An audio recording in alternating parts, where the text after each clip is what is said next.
ಯಾರಮ್ಮ ಇದ್ದೀರಾ ಮನೇಲಿ? ನಾವೇ ಇದ್ದೀವಿ ಹೇಳಿ ಸರ್. ಏನಮ್ಮ ನನ್ನ ಸಂಘ ಡೇಟ್ ಇತ್ತಲ್ಲ ಯಾಕೆ ಕಟ್ಟಿಲ್ಲ?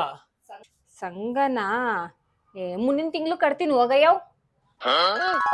ಬನ್ನಿ ಬನ್ನಿ ಬನ್ನಿ ಸರ್, ಬನ್ನಿ ಸರ್, ಬನ್ನಿ ಸರ್. ಸರ್ ಕೂತ್ಕೊಳ್ಳಿ, ಕೂತ್ಕೊಳ್ಳಿ, ಹಾಂ ಕೂತ್ಕೊಳ್ಳಿ ಸರ್, ಕೂತ್ಕೊಳ್ಳಿ.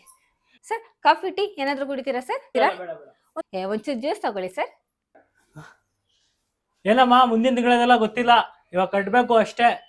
3 ತಿಂಗಳು ಕರೆಕ್ಟಾಗಿ ಕಟ್ಟಿಲ್ವಾ ಸರ್? ಗೃಹಲಕ್ಷ್ಮಿ ಅಮೌಂಟ್ ಬಂತು ಕಟ್ಟಿದೆ, ಈ ತಿಂಗಳು ಗೃಹಲಕ್ಷ್ಮಿ ಅಮೌಂಟ್ ಬಂದಿಲ್ಲ, ಅದಕ್ಕೆ ನಾನು ಕಟ್ಟಿಲ್ಲ. ಬಿಡಿ, ಮುಂದಿನ ತಿಂಗಳು ಕಟ್ತೀನಿ. ಗೃಹಲಕ್ಷ್ಮಿ ಅದೆಲ್ಲ ಗೊತ್ತಿಲ್ಲಮ್ಮ, ಈಗ ಕಟ್ಟಬೇಕು ಅಷ್ಟೇ. ಒಂದು ನಿಮಿಷ ಕೇಳಿ ಸರ್. ಇವಾಗ ಗೃಹಲಕ್ಷ್ಮಿ ಅಮೌಂಟ್ ಕೊಡೋರು ಯಾರು? ಗೋರ್ಮೆಂಟ್ ಅವರು. ಸಂಘ ಕಟ್ಟಿ ಅಂತ ಹೇಳೋರು ಯಾರು? ಗೋರ್ಮೆಂಟ್ ಅವರು. ಮತ್ತೆ ನೀವು ಗೌರ್ಮೆಂಟ್ ಅವ್ರನ್ನ ಹೋಗಿ ಕೇಳ್ಬೇಕು. ನಮ್ನ ಯಾಕೆ ಬಂದ್ ಸಂಘ ಕಟ್ಟಿ ಅಂತ ಕೇಳ್ತೀರಾ? ಹೌದಲ್ಲ. ಓಕೆ ಮೇಡಮ್, ಸಾರಿ. खत्म